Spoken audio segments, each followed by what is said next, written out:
নমস্কার, welcome back to my channel the yoga Times. আজ আমরা এসেছি অন্য কিছু এক্সারসাইজ নিয়ে। আশা করি আপনারা ভালো আছেন। সবাইকে অনেক শুভেচ্ছা। শুরু করছি আমাদের নতুন এক্সারসাইজ। আমরা শুরু করছি। দেখুন, আগের দিন জগিং করেছি, তো আজকে আবার শুরু করছি। প্রথমে জগিং দিয়ে শুরু করছি আমরা। আবার চলুন জগিং দিয়ে শুরু করব। এবার আমরা চেষ্টা করব, দেখুন পা তুলছি 1 2 1 2 1 2 1 2। এখন আমরা জাম্প করতে পারবেন, কাজী রোজ চেষ্টা করছেন যেহেতু, তো জাম্প করে করে আমরা পাটাকে চোখ। এবার আমরা চেষ্টা করব একটু একটু করে যাব, আবার আসবো। একটা পা তুলবো, একটা পা তুলে 1 2 কোমরে হাত দিন, 3 4 5। আবার অপোজিট লেগ চেষ্টা করুন, 1 2 3 4 5। আবার একটু জগিং করে নিলাম। এবার আমরা স্কিপিং করব। কিভাবে? একটু করে করি। যারা পায়ে ব্যথা, কোমরে ব্যথা, তারা অল্প অল্প করুন। আর যাদের কোনো ব্যথা নেই, শুধু কুড়ে নিয়ে আছে, তারা কিন্তু একটু বেশি করে চেষ্টা করুন। 1 2 3 4 5 6 7 8 9 10। চেন করলেন, একটু রেস্ট নিলেন, আবার 10 টাইমস করবেন। এবার একটুখানি রেস্ট নেওয়ার পরে আমরা করব জাম্পিং জ্যাক। আগেও করেছি এটা, আবারও করব। তো যারা পারবেন না তারা প্রথমে দেখুন, পায়ে নিয়ে যান, আবার নিয়ে আসুন, আবার এটা নিয়ে যান, নিয়ে আসুন। 1 দুটো মিলে 1, আবার এরকম দুটো মিলে 2। আর যারা জাম্প করতে পারবেন তারা করবেন 1 2 3 4 5 6 7 8 9 10। হয়ে গেল জাম্পিং জ্যাক। এবার আমরা চলে যাব হাতে পায়ে পুরো বডি একটু নড়ানো আর কি। তো প্রথমে আমরা ঘাড় থেকে শুরু করব। আজকে ঘাড়ে একটাই এক্সারসাইজ করব, শুধু রোটেশন, পুরো ঘোরাবো। চেষ্টা করুন পুরো নিচে, আবার পুরো পিছনে নিয়ে যাওয়া, আবার রোটেট করে উল্টো দিকে। এইভাবে আমরা 10 সেকেন্ড করবো। আপনার 10 গুনবো, 1 সেকেন্ড করে করে এরকম 10 গুনে গুনে পুরো ঘাড়ের এক্সারসাইজ করবো। এবার চলে যাব হাতে। হাতে কি করছি? দুটো হাত মুঠো করছি, একদম স্ট্রেট বুকের কাছে নিয়ে যাচ্ছি। 1, যখন এখানে নিয়ে আসছি শ্বাস ভরতে ভরতে, যখন নিয়ে যাচ্ছি শ্বাস ছাড়তে ছাড়তে, আবার শ্বাস ভরতে ভরতে নিয়ে আসছি, শ্বাস ছাড়তে ছাড়তে নিয়ে যাচ্ছি। এতে কি হচ্ছে, আমাদের কাজ শুধু না, আমাদের কোমরের যে জয়েন্টটা, এলবো জয়েন্টের এক্সারসাইজ হচ্ছে। এই নিয়ে যাচ্ছি, এই নিয়ে আসছি, ঠিক আছে? এটা করলাম। এটা করার পরে দেখুন দুটো হাত একদম মুঠো করা, আর ঘোরাচ্ছি গোল গোল। 1 2 3 4 5। আবার উল্টো দিকে 1 2 3 4 5। হয়ে গেল হাতের এক্সারসাইজ, হয়ে গেল। হাতটা একটুখানি নড়িয়ে নিলাম। এবার আবার একটুখানি জাম্প করছি। করতে করতে হাতটাকে আমরা চেষ্টা করব পুরো সামনে নিয়ে যাওয়া। আগে আমরা পাশে করেছি, এবার সামনে নিয়ে যাচ্ছি পা। 1 2 3 4 5। এটা হচ্ছে যে হাত উল্টো পা, ক্রস করছি। 1 2 3 4 5। যা প্রথম এরকম করবেন। যারা পারবেন, যারা জাম্প করতে পারবেন, তারা চেষ্টা করবেন 1 2 3 4 এরকম করে করে জাম্প করে করে 1 2 3 4 5। যারা জাম্প করতে পারবেন তারা একটু জাম্প করে করে এই এক্সারসাইজটা করবেন। এবার দেখুন পুরো মনে হচ্ছে যেন শরীরে গরম ঝরে যাচ্ছে, তাই না? প্রচন্ড গরম লাগছে, ঘাম ঝরছে। এবার আমরা যাব অন্য একটা এক্সারসাইজে, বেন্ডিং। বেন্ডিং আমরা অনেকগুলো করলাম, আগের দিনও করেছি। আজকে আমরা বেন্ডিং করব। পুরো বডি এরকম রেখে যতটা পারবো এই চলে যাব। 1 দুটো মিলে 1 হলো, 2 একটু ফাস্ট করব, 3 4 5। ঠিক আছে, এটা একটা করলাম আজকে বেন্ডিং। এখান থেকে যাব ব্যাক বেন্ডিং।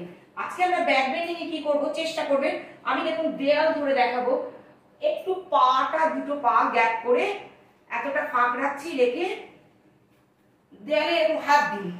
এরকম হাত আপনাদের ক্ষমতা অনুসারে এরকম হাত দিন। হাত আপনারা ছড়াতেও পারেন, তবে ছড়ালে পড়ে যাওয়ার সম্ভাবনা বেশি। তাই চেষ্টা করুন কানের পাশাপাশি রাখতে, রেখে ঠেলুন শরীরটাকে। মাথাটা একটু ঝুঁকিয়ে দিন। 1 2 3 4 5 আপ।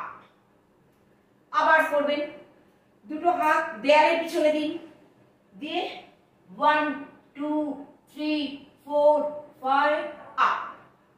যে পিছনে ঝোঁকা হয়ে গেল সে আবার সামনে ঝুঁকবো। এবার সামনে কি করে ঝুঁকছি, এক হাতটা এরকমই থাকছে, আস্তে আস্তে নামুন, 1 2 3 4 5, শ্বাস নিতে নিতে আপ।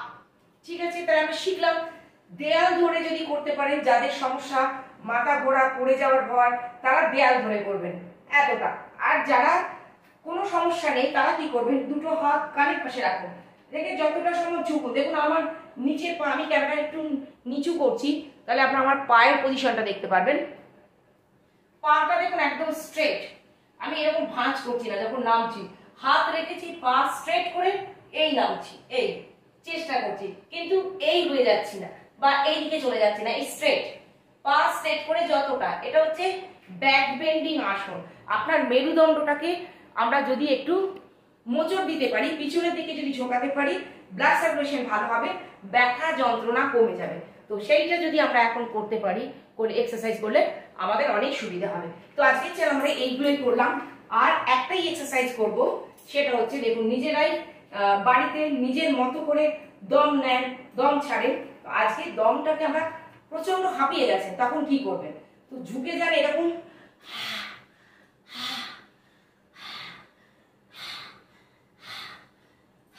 এটাকে কুলিং প্রসেস। আমরা শ্বাসটাকে সমান করব। এরপরে চলে যাব আমরা আমাদের প্রাণায়ামের দিকে। ঠিক আছে, আমরা বসে পড়বো, ম্যাটে আমরা বসে পড়ছি, আমরা করব এখন প্রাণায়াম।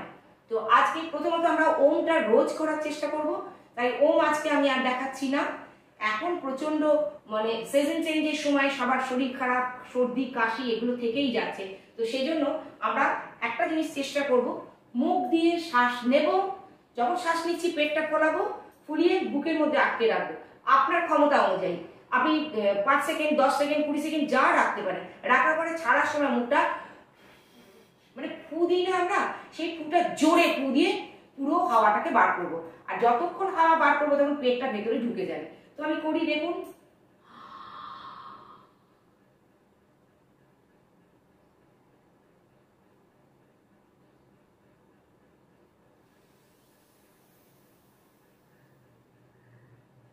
আমি অনেকক্ষণ রাখতে পারবো, কিন্তু এতে সময় নষ্ট হবে বলে আমি দেখাচ্ছি না। তো এটা এরকম করে জোর দিয়ে দিয়ে শেষ বিন্দু যতটা শ্বাস আছে আপনাকে পুরো বার করতে হবে। আমি আরেকবার করছি, দেখুন হাঁ করে শ্বাস নিচ্ছি,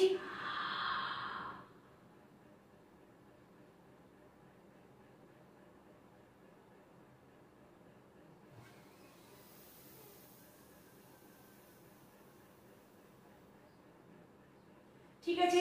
এইটা একটা প্র্যাকটিস করব। আর কি করব, কপালভাতি। কপালভাতি করলে কি হবে, আমাদের পুরো পেটের সমস্যা, পেটের ফ্যাট, আমাদের ডাইজেস্টিভ সিস্টেমের কাজ এগুলো হবে। তো পেটের জন্য আমরা করব কপালভাতি। কিভাবে করব, শ্বাসটা শুধু জোরে জোরে ছাড়ার চেষ্টা করব, এরকম এরকম নয়, কিন্তু কাঁধ কেউ ঘোরাবেন না, কাঁধ ঘুরিয়ে কপালভাতি হবে না। আর করতে হবে কি, মেরুদণ্ড সোজা, স্পাইনটা স্ট্রেট করে বসে শুধু দেখুন পেটে চাপ দিন না, শ্বাসটা বার করুন, আর শ্বাস নেওয়াটা অটোমেটিক এসে যাবে। দেখুন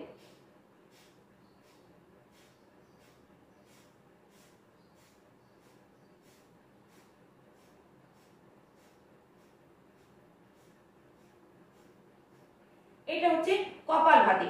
আপনি মনে মনে গুনুন 10 সেকেন্ড 15 সেকেন্ড, প্রথম প্রথম যেটুকু পারছে। যদি 10 সেকেন্ড পারেন 10 সেকেন্ড করুন, করার পরে একটু রেস্ট, ভালো করে শ্বাস নিয়ে নিলেন, আবার শুরু করলেন। এরকম করে 4টে 5টা সেট করুন কপালভাতি, প্রতিদিন করতে থাকুন। এই বিষয়ে একটা কথা বলবো, যাদের হাই ব্লাড প্রেশার রয়েছে তারা কিন্তু করবেন না। হাই ব্লাড প্রেশার যাদের আছে তারা করবেন না, কিন্তু অল্প প্রেশার যদি থাকে সেক্ষেত্রে করতে পারেন। ধীরে ধীরে করবেন, আর অতিরিক্ত তাড়াতাড়ি স্ট্রোকটা দেব না। প্রথম প্রথম আমরা ধীরে ধীরে করার চেষ্টা করব। আর মনে রাখবো, যাদের হাই ব্লাড প্রেশার রয়েছে বা বুকে স্টেন্ট বসানো রয়েছে বা মানে পেসমেকার বসানো আছে, তারা এটা না করারই চেষ্টা করবেন। ঠিক আছে, আজকে এই পর্যন্তই। আশা করি আপনারা প্র্যাকটিস করছেন, আমি আপনাদের সঙ্গে আছি। প্রতি সপ্তাহে কিছু না কিছু এক্সারসাইজ নিয়ে আসবো। কিছুদিন এক্সারসাইজ করানোর পরে আসনে যাব, আমাদের শরীরটা তৈরি হয়ে গেলে আমরা নানা ধরনের আসন অভ্যাস করব। আশা করি আপনাদের ভালো লাগছে। যদি ভালো লাগে তাহলে দ্য যোগা টাইমসকে আপনারা এই আমার চ্যানেলকে আপনারা লাইক করুন, যদি ভিডিও ভালো লাগে অন্যদেরকে শেয়ার করুন, আর অবশ্যই যারা এখনো সাবস্ক্রাইব করেনি সাবস্ক্রাইব করুন। আপনাদেরকে অনেক অনেক ধন্যবাদ। অভ্যাস করতে থাকুন। নমস্কার।